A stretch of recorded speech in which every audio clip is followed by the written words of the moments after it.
ডিম সিদ্ধ আর কাঁকরোল সিদ্ধ মাখবো এখন লঙ্কা দিয়ে।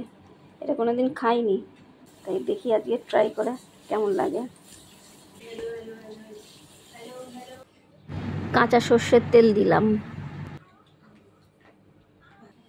পেঁয়াজ কাঁচা লঙ্কা দিয়ে মাখাবো। পেঁয়াজ কুচি করে নিয়েছি।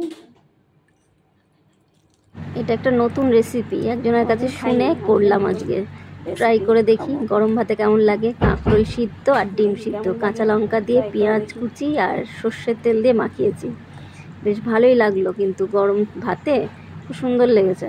তোমরাও ট্রাই করতে পারো নতুন রেসিপিটা।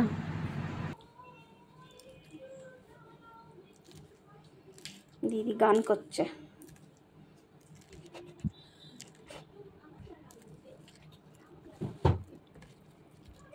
লবণ দিলাম,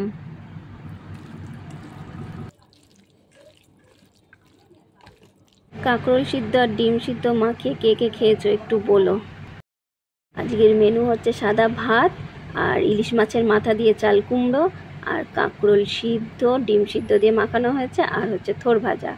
কাঁকরোল সিদ্ধ ডিম সিদ্ধ দিয়ে যেটা মাখিয়েছি তোমরাও ট্রাই করতে পারো, বেশ ভালোই লেগেছে।